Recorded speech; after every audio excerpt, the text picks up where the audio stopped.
দাদা আরেকটা বিষয়, সেটা হচ্ছে মুখ্যমন্ত্রী আলিপুরদুয়ারে আজকে জনসভায় সরকারি কর্মসূচি রয়েছে, সেখানে দেখা গেছে বিজেপির প্রাক্তন কেন্দ্রীয় মন্ত্রী জন বার্লা উপস্থিত হয়েছেন এবং তিনি বলছেন কেন্দ্র চা বাগান নিয়ে সমস্যা মেটায়নি, সেই জন্য মুখ্যমন্ত্রীকে তিনি আবেদন করেছেন মুখ্যমন্ত্রীর কাছে এসে।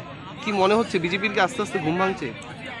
বিজেপি আস্তে আস্তে বাংলা থেকে সাফ হয়ে যাচ্ছে, ঘুম ভাঙছে না, সাফ হয়ে যাচ্ছেন। কারণ তারা যেভাবে 10 বছর ধরে বাংলার মানুষকে মিথ্যা কথা বলেছে, বিশেষ করে চা বাগানের এলাকায় আদিবাসী মানুষদের যেভাবে চা বাগান খোলার নাম করে তারা মিথ্যা প্রতিশ্রুতি দিয়েছে, কোনো চা বাগান তারা তো খুলেনি, বরং অনেক চা বাগান বন্ধ হয়ে গেছে।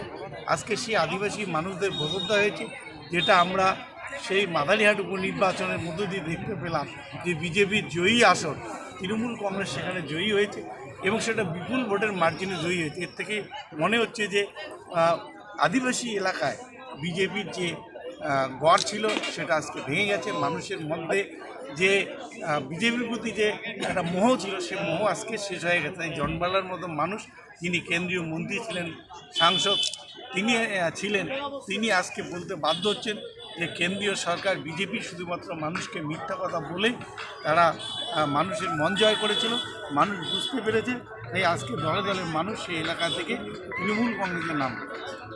বছর ঘুরতে নির্বাচন 26 সালে 23শে জানুয়ারি এত বিপুল মানুষের ঢল, এটা কি ওয়ার্ম আপ বলছেন বিধানসভা নির্বাচনের ওয়ার্ম আপ? এটা প্রত্যেকবারই আমাদের হয়, আমরা ওয়ার্ম আপ বলবো না, কারণ আমরা করি। এবারে বাড়তি পাওনা বললাম যেহেতু সাংসদ সিতাইতে, তো মানুষের স্বাভাবিক উৎসাহটা আরও বেশি। আমি এটা মনে করি 2026-এর নির্বাচনের সামনে যে 25-এর যে 26-এর যে 23শে জানুয়ারি আসবে, সুগার উৎসব আসবে, সেটা আরও বড় আকারের হবে।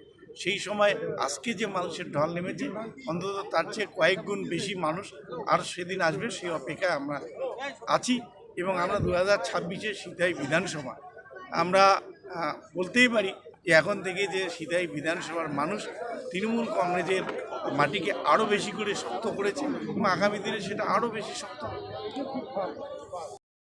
আপনি কি বাইক বা স্কুটার কেনার কথা ভাবছেন? তাহলে এখনই চলে আসুন দিনহাটা ইয়ামাহা অটো সেন্টারে এবং নিজ হাতে পছন্দ করে নিয়ে যান আপনার স্বপ্নের বাইক বা স্কুটার। আমাদের এখানে রয়েছে বিভিন্ন মডেলের বাইক ও স্কুটারের বিশাল সমাহার, রয়েছে স্বল্প ডাউন পেমেন্ট, ন্যূনতম ডকুমেন্টস ও সহজ ইএমআই এর সুবিধা। এছাড়াও রয়েছে যে কোনো কোম্পানির পুরনো গাড়ি এক্সচেঞ্জের সুবিধা।